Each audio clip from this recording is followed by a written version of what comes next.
PBS has a new docuseries, four-part docuseries. It's called The Great Migrations of People on the Move. And I have two of the producers here with me today. I have Julia Marchesi and Nailah F.A. Sims, if I'm saying that correctly. Nailah Ife, you were very close. Ife. Okay. Ladies, whoo. Yeah, you hit home. You hit home. Trust me, you did. So, Naila, let me get started with you. How did you get involved with this? Hmm. Um, I had not worked directly with Dr. Gates before. We worked together indirectly. He was an executive producer on Who Killed Malcolm X, a series I was a producer on, aired back in 2020 on Netflix. And when I was approached with this opportunity, I felt like I had to take it. Migration is a big part of my family history. I am the proud descendant of participants in the Great Migration from Mississippi and Arkansas to Chicago, as well as Haitian migrants who came and immigrated to the United States and ended up in Chicago as well. So when I knew that there was going to be an in-depth look about Black migration, I just had to jump on it. Julia, how did you get involved with this? It was very interesting. I watched that first one. Yeah, great. Thank you. I have actually worked with Dr. Gates for almost 20 years now, on and off on various projects. I did a series with him on Reconstruction and a film on Frederick Douglass, and I've directed some of the Finding Your Roots series. And it's interesting, this was sort of a gap in my knowledge. The Great Migration, I didn't know much about, even though I had sort of studied a lot of other aspects of Black history just doing films with Dr. Gates, but this was a gap in my knowledge. So when the opportunity arose, I thought, yes, I don't know anything really about the Great Migration and what it meant. And so I was so eager to dive in, learn so much. The reason I'm laughing is because, yes, I'm a product of the Great Migration. My dad from St. Louis, and my mom from Arkansas in World War II. Of course, the Portland, Oregon was the shipyard where the guys came in, and my mom was recruited on the bus to go to Portland to help build ships. And that's how they met. So that's interesting to me. And I have grandparents who also are from Arkansas who moved to Detroit, Michigan to work for guess who? Yeah, Ford and GM. So I was watching this whole thing. You you're going to get the same response from the audience that I had, which was a chill up my spine, anger,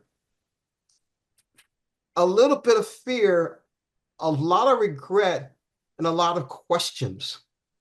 Because one of the things I look at now is, wow, we were such a well-knit community, a community that thrived as a community, financially, spiritually, and emotionally.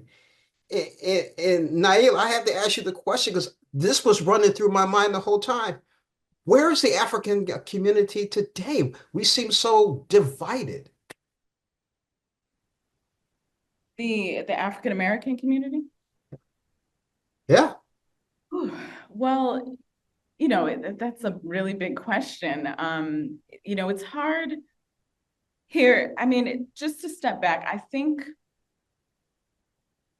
this history is a history of agency, and there were some little nodes of upward mobility, in terms of especially the Great Migration, Black Southerners, moving to these cities, getting job opportunities similar to your family story that you just shared, created these robust, thriving communities that were able to create more power with the Black vote and create culture and all of those things. The complex part of the story of migration is that there was real backlash. There was real backlash to these demographic changes, not only from everyday people and the white communities that live there, but some of the backlash and change was by design. In the reverse migration story, which is a bit more contemporary, and I think speaks a bit to where we are today, there were some real, things that happened in the North where opportunities left. A lot of these neighborhoods were redlined, which meant they didn't receive as many resources. The life in the big cities, got a lot more complicated for Black folks. Some of these communities have been gentrified and erased. You look at the LA fires and Altadena, Black generational wealth was there, and it was a result of the Great Migration, and now it's erased due to environmental crises, which does have systemic, roots, and that environmental issue is not going to go away. It's the answer to your question is very, very complicated. And I think the reason why we called this series Great Migrations is because migration is really important to the Black American story, because migration has been a tool of freedom for us. When freedom ain't free in one place, we keep it moving. And when we move to another place, we realize that the promised land isn't all that it was made out to be. And for those of us who choose not to move again, I think one thing you can learn from this history is that sometimes the survival and perseverance is through community. It's through how we make our experience. It's through community, it's through advocacy, it's through looking out for ourselves, because ain't nobody gonna save us, I think a lot of where we are today is that we're still grappling with this question. Do we move? Do we stay? What do we do? Is there such a thing as a promised land? Exactly. Is a big question. Yeah. That is a big question. Julia, Nailah, thank you so much for joining us on Morning Blend. You need to come to St. Louis and do a story about St. Louis, its history over the last 100 years.